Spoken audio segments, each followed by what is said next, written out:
Welcome back to Dungeon Master's Corner. Today we discuss an Aeorian toy that seemed cool at the time, but has led to a lot of problems in the hands of a thoughtless 15-year-old boy, and in the hands of the malicious 34-year-old boy playing him. Welcome back to another episode of Dungeon Master's Corner. Today we are looking at something I had teased in a previous episode. If you go back and listen to Bevan is Not Real, you'll hear about a special little magic item created by a wonderful DM who goes by the name of... Oh, you're talking about me. I'm Nicole. I'm sorry, wonderful DM is not the usual. Anyway. Yeah, you can see that we don't take compliments well here at Reliably Chaotic. Another thing that's reliable about us. But this is going back into our Wild Mount group, and it is specifically a fun little item that was given to Architar, Tecton, my Aeorian teenage artificer, armorer. I can just keep adding qualifiers. I was just going to say, and angsty. He's not angsty, he has no emotion, and that is final! No, he has two emotions. Yeah, he has two. Anger and jealousy. His anger... Well, he has not accepted jealousy yet. He has anger. He doesn't know that he's jealous yet. Haven't named it yet. Exactly. That's what it is. He is slowly learning emotions, and of course he's starting with the negative ones. Of course. I mean, they're the easiest to learn. They really are. But that's not here nor there. You gave Archie a gift. A curse, one might say. A little bit. Well, curse upon your house. A little bit. You can also thank Brendan Lee Mulligan and Abria Iongard for this one, because I took it from them. Oh, did you now? I did not know that. In EXU Calamity, Laren had that bracelet of faces. Ah, that's right. And because you were dealing with ancient Aeor at the time, you were dealing with Aeor technology, and I'm like, Aeor and Avalier, even though they are not the same place, they probably have similar tech. Like, this is something that would probably be around. That is true. Or at least something similar to it, at least. It's Aeorian, so it's probably better. Sure, kid. Sure. Hey, Aeor was more technologically advanced. This is true. I gave him a bracelet with, I think it was 10 on it. 9. With 9 options that you could attune, and you could basically cast almost like little phone calls, like to people. That's how we do sending most days. Especially with this item in particular. You can just call and have a chat with somebody. But this one operates a little bit more like if you watch Star Wars, they hold those little discs and a little blue shimmery version of the person appears on the screen in front of you. The thing with that is, in Star Wars, either end can just hang up the call. There is no rule for this item that the person receiving the call can either A, decline it, or B, hang it up. And Archie abuses the fuck out of that. Oh yes, that's led to some very interesting conversations. Oh yeah. Oh yeah. Who is on your little bracelet of calling? Oh, my special item. Hang on here. Let me pull up Archie's character sheet here. He's got quite a few things on his list that I have to keep track of. I'm sure. I'm not surprised at all with how Archie just is always plotting. He's plotting and he's building things. You keep letting me build things. I'm going to just point that out. You keep being creative. I'm going to foster that creativity. That's what I do. It's true. And one of my favorite things that you've let me do in this, and it actually has saved you from having to deal with an armor class of 30. That is also true. Yeah, she's allowed me to create quite a few different infusions, which maybe we'll put those together in a list somewhere and release it just so... That would be fun, so people could see what you've made. It's true. Options. So currently, my Bracelet of Many Faces, which gives me unlimited sending spells to up to 9 associated people. So number 1 on the list is Chizina. Now, I don't know how deep we've gotten into Chizina in other episodes. I don't think we've really talked much about her yet. Not a lot, anyway. Chizina is a 75-year-old drow girl. So 75-year-old for a drow is approximately 15, 16 in human years, which is what Archie is. There is something of a budding romance going on there, but again, as Archie is emotionally stunted, I've kind of been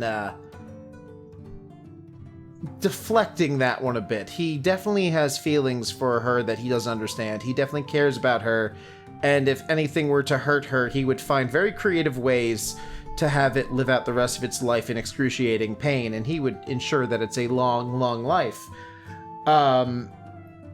But yeah, that's not love, right? That's No. Clearly not. I mean, clearly not.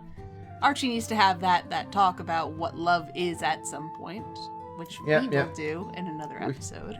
We shall. He did reach out to the members of his party about what is love, baby, don't hurt me.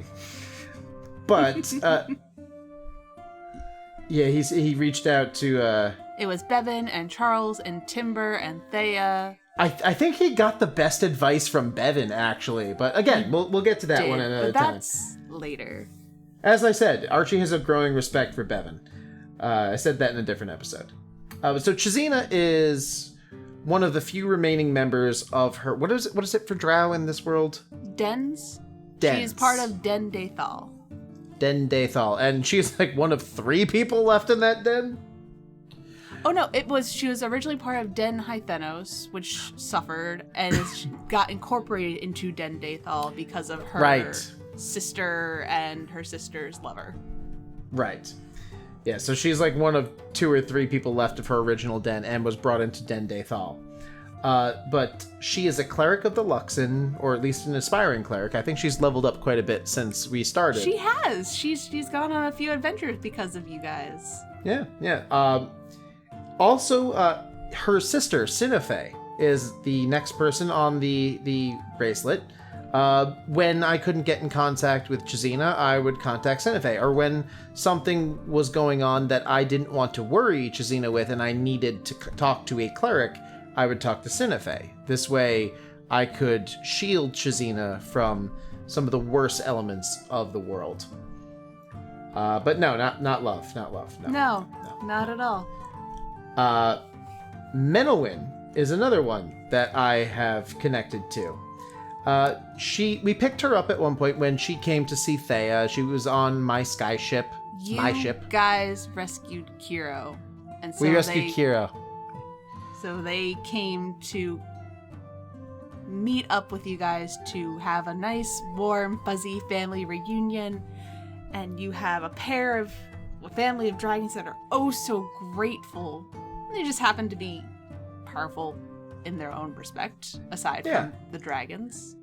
And Archie has been nothing but polite and direct with them. So I think where he is rough around the edges, Menowin still has something of a soft spot for him due to the fact that he is literally the living embodiment of one of her children's book characters at this point.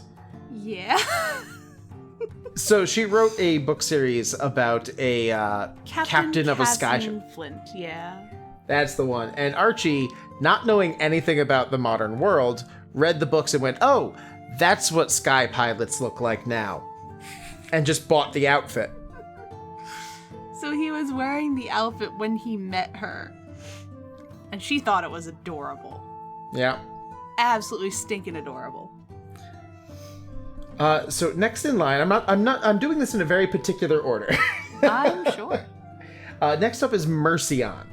Now, Mercion, if you listened to Bevan's Not Real, Mercion is one of the people that was part of Bevan's original party, and I don't believe she's real either, but she's currently Team 2 on a 2-team mission, and I need to stay in contact with her, and I also need to traumatize her by forcing her to listen to my theories that she can't hang up on, where I explain that she's not real, and then leave her with those thoughts of existential dread throughout the night.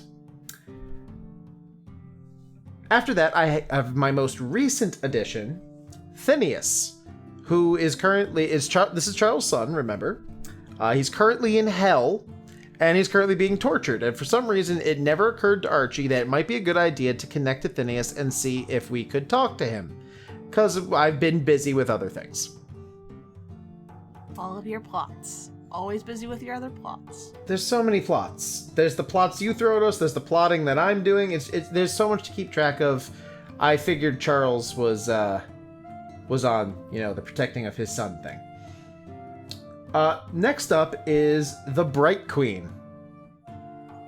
There's a little jump in authority there, but don't worry. A tiny one. It gets better.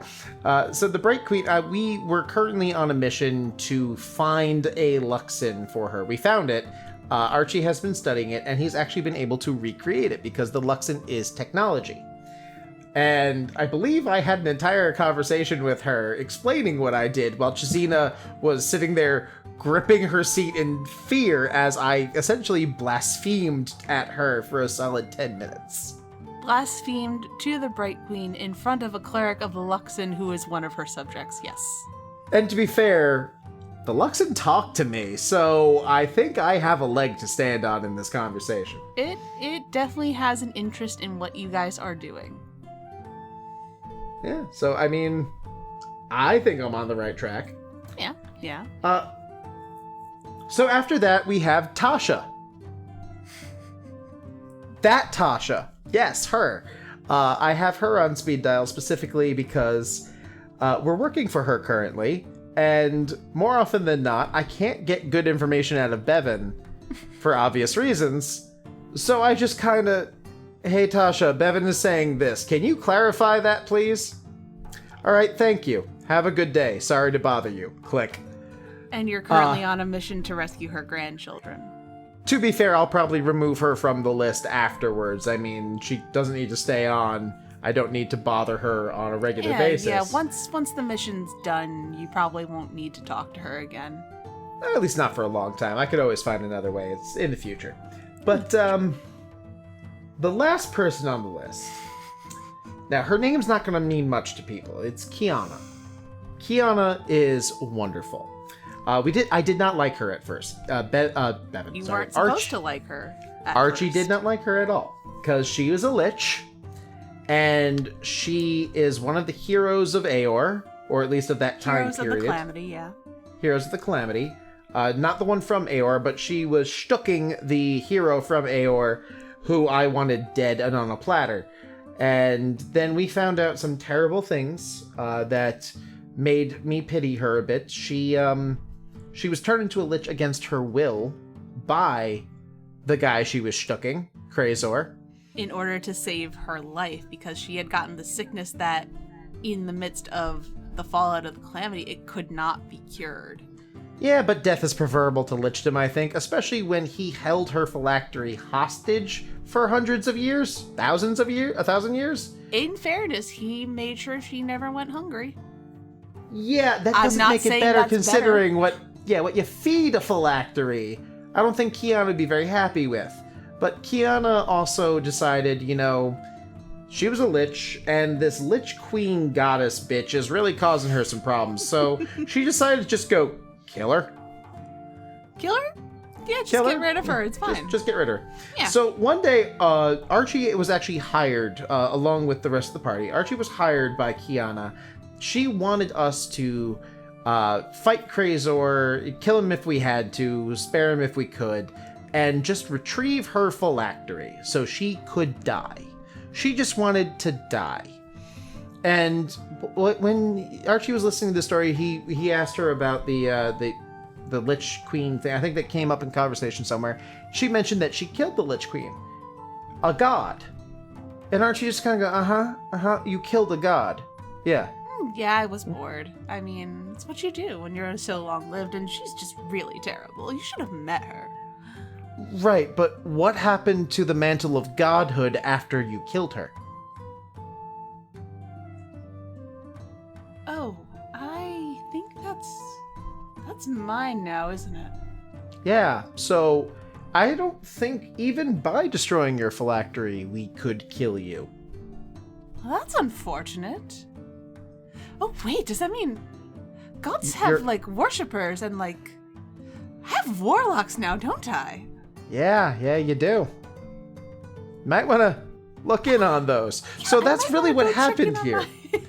This is how I went from being just like the hired hand of a lich to being buddy with a goddess and one of the least liked in the universe goddesses, just because of what she's the goddess of and the reputation that she adopted with it. But yeah, so that is I don't remember if the kids these days remember like the T-Mobile circle or whatever it was, where you had like 5 people you could call for free whenever you wanted. Your MySpace top 8. That's basically what Archie's got going on with this magic item here. You know, your not girlfriend, her sister, a dragon, a queen, and a god. a queen, a witch queen. Oh god, there was actually jokes that I should also have the Emperor Dwendal from the Dwendalian Empire on there, just so I could annoy him. Really should check in on him and see how the wife and kids are doing, because I remember we kind of got his hackles up at the Cerberus Assembly for some of the shit they were doing, and then just kind of left. And that will have no negative repercussions at all for the Dwendalian Empire at all. Yeah, no. No, some powerful mages getting really pissy at you. That's alright. I want to kill them anyway, so. Yeah. And hopefully by the time this repercussion comes, Aor is going to be back and it's like, we've come for you. Hi, we've been waiting. Ah, shit. Yeah. And Kiana will just be sitting on the sidelines with popcorn. Yep. But that was me kind of hijacking. Oh no, that's an episode you're the fine. DM for. That's perfectly fine. It's your little bracelet of sending. It's my item that I abuse the hell out of as often as possible. It's also just fun because that lets them talk to characters without necessarily worrying about the sending spell limits or if they have it. And also, you know, it's limited in the number of people you can talk to. So I feel like it's balanced, but it's story driven and it's fun. Because it really is used more for roleplay than anything else. We can get information, but it's not information we couldn't get any other way. We can contact characters, but honestly, with our limited mobility, I mean, the fastest way we can travel is by skyship. Mm-hmm. So we can find out something, but we can't do anything about it sometimes, which can often be worse. There's been times where sending has saved our asses or saved the asses of other people because we got a warning out in time. But sometimes you can just use it to taunt us with information. Like when I was using, I'm not sure if I was using Kiana's sending at this point to talk to Chizina when she was captured. Mm-hmm. I didn't know where she was. I couldn't get to her faster. It was enough to know she was alive. But this is a lot where Archie's anger was coming from, was the impotent rage of not being able to do anything. Because you couldn't get to her fast enough. Yeah, so while the item may seem broken on the surface, it has its limitations that make it perfect for the way we play. Mm-hmm. There are certain people I know that I would not give this item to, but... Oh, goodness, no. But the way our group plays, I feel items like this can be trusted. I mean, the sword you gave us. Maybe on top of NPC Spotlight, we should do Magic Item Spotlight, because holy shit, that sword. It's perfectly fine and balanced and no problems with it whatsoever. Tell that to Bryan or Barwin or whatever his name was. Who remembers? Who? There's one little thing I would like to add before we close out. Be my guest. Kiana, assuming that mantle of godhood, and the warlocks and clerics that she got, there's one warlock in particular that she has, and that's Asher. That is true. And Archie also figured that one out, I think. He did. He figured it out and had to inform Asher, which we'll talk about another time. We will. It's a story for another time. Thank you for joining us for another episode of the Dungeon Master's Corner. I have been Bryan. And I've been Nicole. And we hope to see you in our next episode. Bye! Bye! Thank you for joining us for another episode of the Dungeon Master's Corner. If you'd like to support us, please visit our Patreon at patreon.com/Reliably Chaotic to help cover those roaming charges. Seriously, those hike-ups are no joke. You can also drop us a line on Twitter at Reliably Chaotic. We'd love to hear from you.